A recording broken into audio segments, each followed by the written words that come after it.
We know about climate change. We know that fuel prices, even if they're in a brief dip right now, they're not going to stay down. They're going to keep going up. We know that electricity prices are going to go up, and it's going to get harder and harder to have a reliable electricity supply and acquired in a way that's not polluting our air, our water, our soil.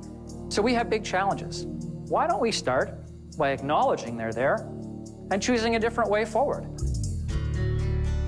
My name is David Chernushenko. I'm an entrepreneur and green economy educator.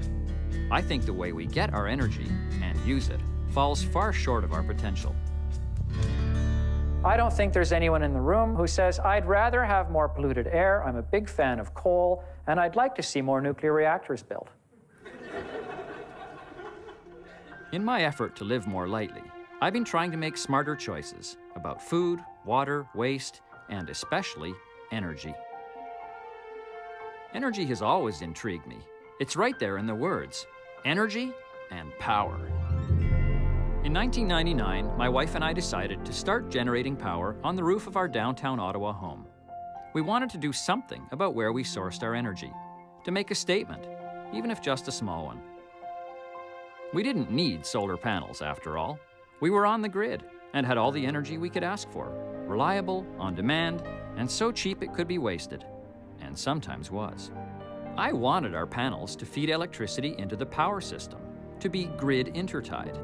But it was not possible or legal in the province of Ontario, unlike in some other states and provinces. Our only choice was to store it in batteries. In 1999, there had been talk of grid intertie coming soon in Ontario. I could actually have earned money from the electricity my panels generated. Yet here I was in 2008, still not connected and still obliged to pay for Ontario's nuclear energy debt on every electricity bill. Looking around the world, we can see that renewable energy systems work. Conservation and efficiency work. What then is blocking the kind of global energy revolution that some people believe is essential, even inevitable? The way in which energy politics work determine a lot of the way in which the rest of society works. Energy is the most important commodity.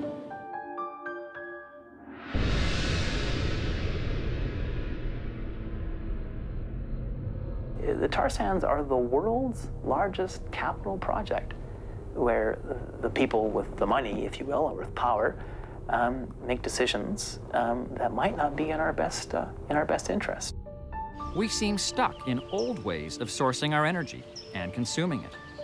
Why are our elected officials still encouraging approaches that have proven so costly, socially, ecologically, and financially, while discouraging people like me from investing in a brighter future?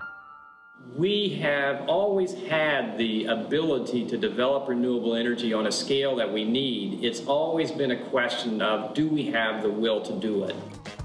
Come on, sound the alarm. Sound the alarm.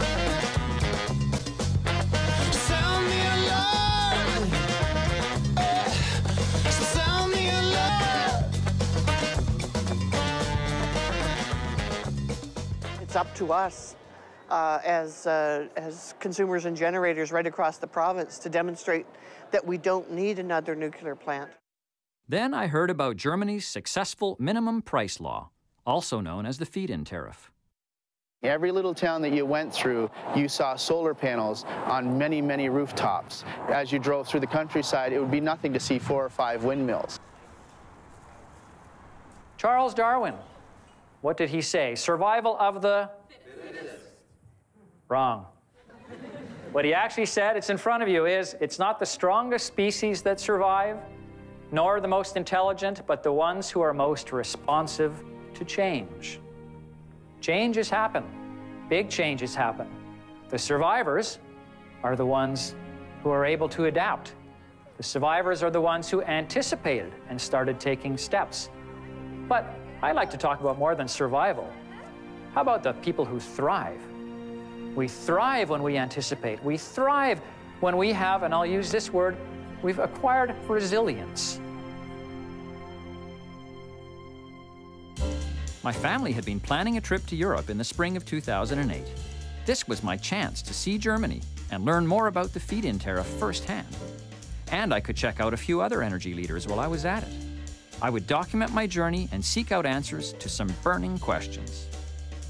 Is it really possible to meet our energy needs with less reliance on fossil fuels and nuclear? Who's already taking that path? And how have they made it work?